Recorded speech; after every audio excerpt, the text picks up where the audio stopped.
Жазықтылар жазаланды. Бүгін әдеп кеңесінде мемлекеттік қызметтің абыройына кір келтіріп теріс қылық танытқан әдепсіз қызметшілердің тәртібі қаралды.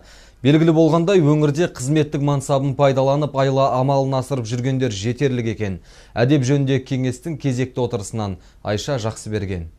Тәртіптік кеңестің талқысына түскен кез келген мемлекеттік қызметкерден маза қашады. Өйткені әдепсіздік еткен қызметкерлерді жөнге салып отыратын бұл кеңестен жазар қаламай шыққандары некен саяқ. Ал кеңестің бүгінгі отырысында Жуалы ауданының бір емес, үш бірдей ауыл әкімдерінің ісі қаралды.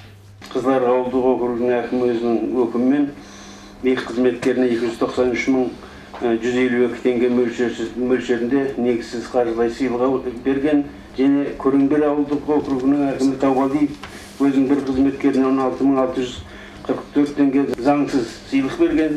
Ұсыныс иелері Сейдалиевтің, Тауғалиевтің, Сүлейменовтің, Айдосовтың іс-әрекеттерінде мемлекеттік қызметке кір келтіретін теріс қылықтар бар деп тауып, оларды заңның 44-ші бабының 6-шы тармағына сәйкес тәртіптік жауапкершілікке тартып ұсынған. Жаза басып жаңылысқан мемлекеттік қызметшілер құдды бір үй тапсырмасын орындамаған, мектептің баласындай бас көтере алмады. Алайда істеген істерінің бұрыстығын айтып ақталуға тырысты.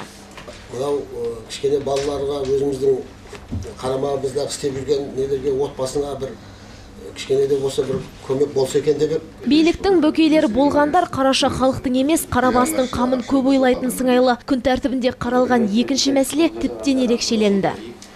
Тексеру комиссиясының төрағасы өзінің қызметтік бабын теріс пайдаланып, Талас ауданы әкімдігінің білім бөлімінің басшысы Қожантаев ұялы телефон арқылы хабарласып, аталған мекемеге қарасты Шоқан Смаханұлы атындағы мектепте жұмыс істейтін өзінің келіні Кертаева Айжанға бірлік қосып беру талап қойған.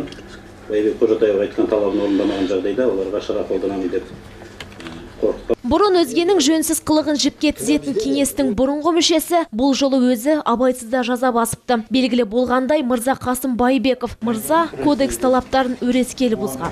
Бұнда мемлекеттік қызмет алдында сіздердің алдарыңызда мен кешірім білместік еттім.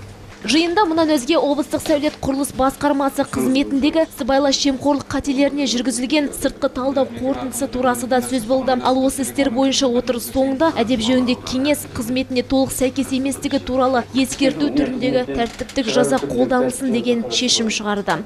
Айша Жақсыберген, Серік Тәжібаев, 7/7 News.